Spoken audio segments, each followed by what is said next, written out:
अपठित पद्यांश। अपठित का अर्थ होता है जो पढ़ा हुआ ना हो। अपठित पद्यांश का अर्थ है ऐसा पद्यांश जो पहले ना पढ़ा गया हो। अपठित पद्यांश पढ़कर उसे समझना होता है और उससे संबंधित नीचे दिए प्रश्नों के उत्तर देने होते हैं। अपठित पद्यांश द्वारा विद्यार्थियों में अर्थबोध एवं भावबोध का विकास होता है। अपठित पद्यांश के प्रश्नों के उत्तर लिखते समय निम्नलिखित बातों का ध्यान रखना चाहिए। पद्यांश को 2-3 बार ध्यान से पढ़कर उसका भाव समझना चाहिए। प्रश्न पढ़कर उत्तरों पर निशान लगा लेने चाहिए। फिर उत्तर सरल भाषा में अपने शब्दों में संक्षिप्त और स्पष्ट रूप में लिखने चाहिए। आइए कुछ अपठित पद्यांश पढ़कर उनके प्रश्न उत्तर पढ़िए।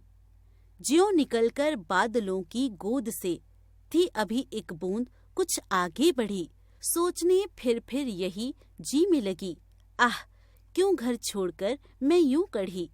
दैव मेरे भाग्य में क्या है बता, मैं बचूंगी या मिलूंगी धूल में, या जलूंगी गिर अंगारे पर किसी, चू पड़ूंगी या कमल के फूल में। बह गई उस काल एक ऐसी हवा, वह समुंदर और आई अनमनी। एक सुंदर सीप का था मुंह खुला, वह उसी में जा पड़ी मोती बनी।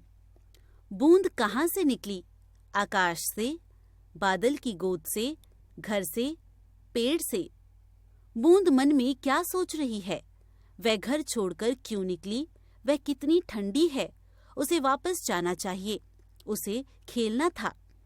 बूंद को किसमें मिलने की आशंका है, नदी में, धूल में, भोजन में, हवा में।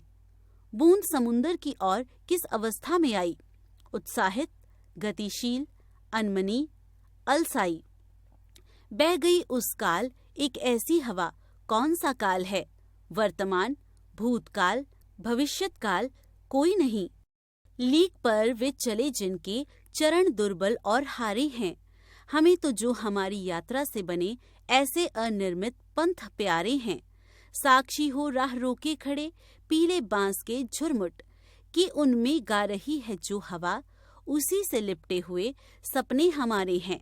शेष जो भी हैं वक्ष खोले डोलती अमराइयां, गर्व से आकाश थामे खड़े, हिलती क्षितिज की झालरें, झूमती हर डाल पर बैठी फलों से मारती, खिलखिलाती शोख अलहड़ हवा। गायक मंडली से थिरकते आते गगन में मेष, वाद्य यंत्रों से पड़े टीले, नदी बनने की प्रतीक्षा में कहीं नीचे, शुष्क नाले में नाचता एक अंजुरी जल। सभी बन रहा है कहीं जो विश्वास, जो संकल्प हम में बस उसी के ही सहारे हैं। लीक पर वे चलें जिनके चरण दुर्बल और हारे हैं।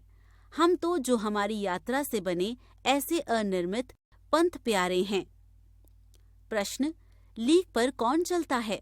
उत्तर, लीक पर वे चलते हैं जिनके चरण दुर्बल और हारे हैं। पेड़ क्या थामे खड़े हैं? पेड़ आकाश थामे खड़े हैं।